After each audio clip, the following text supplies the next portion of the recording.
There's just something about that perfect cup of coffee, from the grinding of the beans to the fresh aromas to that first sip in the morning. And today, I'm in search of one of those perfect cups. And lucky for me, I had a hot tip on where to go. At the end of a gravel road, up on a hill in Franklin, Tennessee, there's a third-wave coffee company called Revival Roasting Co. How are you? Welcome to Revival Farm! And lucky for me, I know the owners. This is the Reeves family, Scott, Melissa, and Emily. In addition to being some of the nicest people you'll ever meet, they're also pretty famous. Actors, musicians, songwriters, you name it, they can do it. So when I heard they were starting a coffee company, there was no doubt it was a spot I had to get to. Come on in. Oh my goodness, this is spectacular! This is where it all happens. This is the home of Revival Roasting Co. So where do we start? Beans. Coffee, the flavor, everything about coffee starts with the coffee bean. Where it's grown, the climate it's grown in. We have coffee from Guatemala, Ethiopia, Rwanda, Kenya, Brazil. And I want you to smell this because coffee beans come not roasted, obviously. They come green. And That's coffee. That's coffee. But it's green. It's green. if you can smell that, and it's got kind of like a sweet. It almost smells florally. Hey, there's floor, yeah, perfect. What I love about these beans too is they're grown on small, mostly family farms. Really? So we're helping support families in other countries who are, growing amazing stuff, but they can only grow so much of it. Mm-hmm. And so therefore they're struggling to get by, providing us with these unbelievable resources.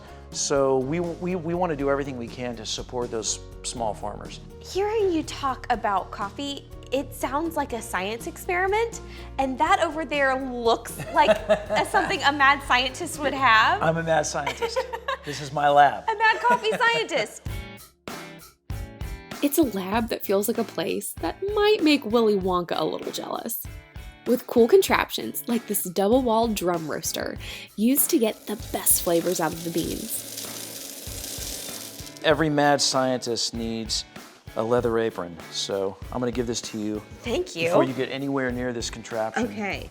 This is it. This is the magic machine. Back in the day, when they were experimenting with coffee and farmers would grow coffee, they were over a fire with a pan, which is kind of cool to me too because I'm a purist, but I'm also very OCD and ADD and I like details. Okay. And this is where I can come over here and manipulate airflow and manipulate drum speed and direct heat from the propane and convective heat. It is science, it's chemistry. People don't realize that I can roast a batch of coffee in about usually 11 to 12 minutes is really all it takes to roast a batch of coffee. That's so quick. It's very quick, but there's a lot of stuff happening during that 11 to 12 minutes. There's calculations you have to make, little details. Do you have like your notebook that you I sit do. in? And I have a notebook, I have a roast log. No way. Literally every 30 seconds on my, here, Every I'll show you 30 this. seconds? Check this out. This is what's called a roast profile. And this is the figure I'm calculating. It's the rate of rise. Okay. And this is it. You record temperature, rate of rise, gas, airflow. So you're on top of it every single time you roast.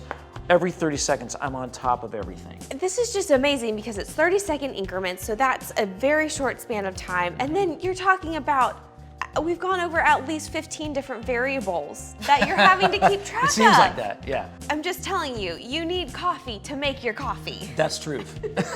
And I do. I have plenty of it. I have an endless supply of coffee to make coffee. I've done a lot of things on this show. I have surfed in Hawaii, I have gone fishing in Michigan, I have even birthed a baby pig in Iowa, but I have never, ever come close to doing something as technical as roasting coffee. Can I try? You've got the apron on, let's roast, and then I'm gonna make you my perfect pour over. We made a batch called the Eddie Roast, named after his grandmother, one of the people Scott credits for his true love of coffee. No, I've never had a pour over. This is honest. Okay, Now, if I'm like on a Saturday morning when I'm chilling out, relaxing, I love the ritual of coming and doing this one step at a time and making sure I get everything about it right. And that's, I have to have my water at the right temp. 205 is the perfect temperature to brew coffee. I do about a 1:16 ratio, 1 part coffee, 16 parts water. So this is an 800-gram pot of coffee that I'm going to be brewing you. And I prime it by pouring my 205-degree water on it to get it wet, wash it basically, to get any paper flavor out of there that might be there. Get it out of there. Get it out of there. I don't want my coffee tainted at all. Because you've gone to so much trouble at this point. Exactly. So I'm gonna pour the first 100 grams in and let it bloom. And you're gonna watch it as I do this. And what that blooming reaction is the coffee absorbing all of the water I can get it to absorb. And you're gonna see it bubble. It's all the CO2 gases releasing. And you can go down there and smell what's happening, and it's erupting. It literally is like blooming. Yeah, it's blooming. This is a Scott recipe. This is a Scott recipe, and it's, I've experimented. I'm an admitted super coffee nerd. How did you fall in love with coffee? Because it's very evident that you love this. My love for coffee is as strong as my love for my family. And my grandparents, my grandpa really is the one who instilled this passion in me. This whole company pays tribute to my grandmother and my grandfather, and hence the names of our coffees. And we have the Rex Roast, which is my grandpa. This is the Evie, which is my grandma. Okay. And so when I was 5 years old, my grandfather gave me my first cup of coffee, and there was probably that much coffee, that much milk and sugar, just so I can sit down with Grandpa and have a cup of coffee. That is so sweet. And so that started to become our tradition every morning, that I would stay over at their house. And I'll never forget, that was my first memory of waking up in their house, the smell of coffee percolating on the stove, and those old school metal percolators that bubble on top. And my grandma would be making him coffee, and I'd wake up to that smell.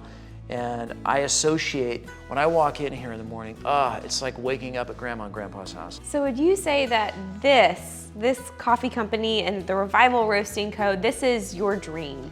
This is my dream. I mean, I don't think I've been more passionate about something in my life. And the cool thing is, I've been blessed with a wife and kids who are as passionate about coffee as I am. So it's a family affair. It smells so good in here right now. It reels me in. There is nothing better than a good smelling cup of coffee. I'm telling you, man. This is what waking up is all about. Now let me ask, is there a way to drink this? I smell it. Savor the aroma. It smells a little citrusy. Yeah. This one's I catch some hints of cinnamon in there too. And then I don't think I can smell it 1 minute longer. Oh my goodness. I could drink that by itself. Good, thank you. If you can drink a cup black, then you're drinking a good cup of coffee. It's sweet. It's very flavorful.